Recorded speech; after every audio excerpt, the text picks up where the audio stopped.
श्री राधा कृष्णाय नमः। Hariom Sharma money tips channel पर आप सभी का स्वागत है।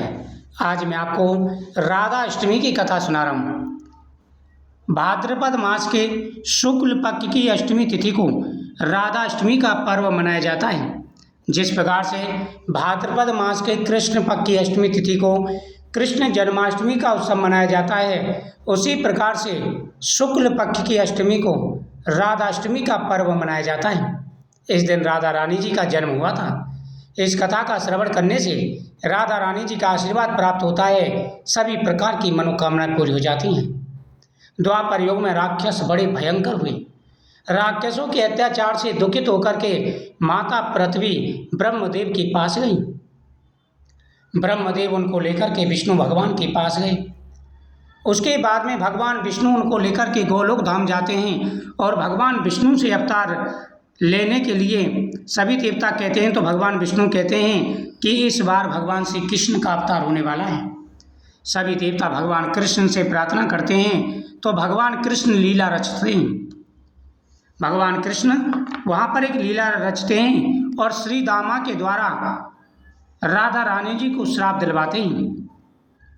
ब्रह्म वैवर्त पुराण के अनुसार एक समय की बात है, गोलोक धाम जहाँ श्री कृष्ण अपने नित्य विहार करते हैं, वही राधा रानी जी भगवान श्री कृष्ण के साथ निवास करती हैं। एक बार की बात है, जब राधा रानी जी कुछ समय के लिए गोलोक से दूर थीं, तब भगवान श्री कृष्ण अपनी एक सखी बिरजा के साथ विहार कर रहे थे। जब राधा जी को इस बात का समाचार मिला तो वे अत्यंत ही क्रोधित उठी और तत्काल श्री कृष्ण के पास पहुंचकर उनसे कठोर वचन कहने लगी। राधा रानी जी का यह रूप देखकर श्री कृष्ण के परम मित्र श्री दामा को बहुत दुख हुआ। उन्होंने सोचा, राधा जी ने प्रभु श्री कृष्ण से अनुचित व्यवहार किया है। इसी कारण क्रोधवश श्री दामा ने राधा जी को श्राप दे दिया कि हे देवी, आपको अपने दिव्य धाम गोलोक को छोड़कर पृथ्वी लोक पर जन्म लेना पड़ेगा, क्योंकि आपने पृथ्वी लोक के निवासियों जैसा व्यवहार भगवान से किया है। ये सब भगवान कृष्ण की लीला थी। यह श्राप सुनकर राधा रानी जी और भी क्रोधित हो गई और उन्होंने प्रतिशोध में श्री दामा को भी श्राप दे दिया। हे श्री दामा, तुम भी राक्षस कुल में जन्म लोगे और वहाँ अपने कर्मों का फल भोगोगे और मृत्यु को प्राप्त होगे। राधा जी की श्राप के फलस्वरूप श्री दामा का जन्म शंखचूड़ राक्षस के रूप में हुआ। यही शंखचूड़ भगवान विष्णु का अनन्य भक्त था, जिसे बाद में भगवान शिव ने युद्ध में पराजित किया था। उधर जब राधा जी क्रोध अवस्था में पहुंची, तब उनकी सखी बिरजा यह दृश्य देखकर अत्यंत व्यथित हुई और वहां से चली गईं। वे जाकर नदी स्वरूप में परिवर्तित हो गईं। श्री दामा और श्री राधा जी के बीच जब आपस में श्राप हो गए, इस लीला के बाद भगवान श्री कृष्ण ने राधा जी को समझाते हुए कहा, हे प्रिय, अब आपको पृथ्वी लोक पर जन्म लेना होगा।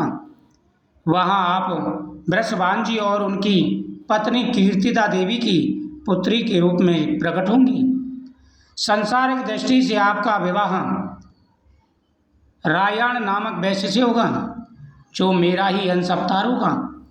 इस प्रकार पृथ्वी पर भी आप मेरी प्रिया स्वरूप में रहेंगी, परंतु हमें वहाँ वियोग और मिलन दोनों ही लीलाओं का अनुभव करना होगा। हे देवी, भगवान श्री कृष्ण के वचनों के पश्चात योग माया ने कीर्ति देवी के गर्भ में प्रवेश किया। जब कीर्ति देवी प्रसव पीड़ा से गुजर रही थीं, तब योग माया ने वायु के रूप में वहाँ प्रवेश किया और उसी क्षण राधा रानी जी कन्या रूप में प्रकट हुई। भगवान कृष्ण और राधा रानी जी का जन्म गर्भ से नहीं हुआ, क्योंकि ये साक्षात ब्रह्म हैं। ये वहाँ प्रकट होते हैं, तो इसी प्रकार राधा रानी जी वहाँ पर कन्या रूप में प्रकट हुई, गर्भ से उन्होंने अवतार नहीं लिया।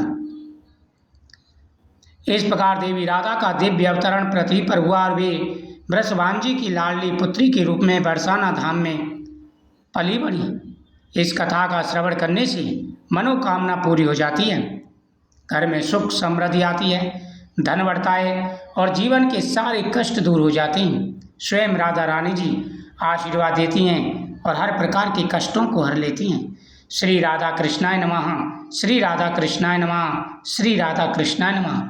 इस प्रकार मंत्रों का जाप करें, इस कथा का श्रवण करें, हर मनोकामना पूरी होगी।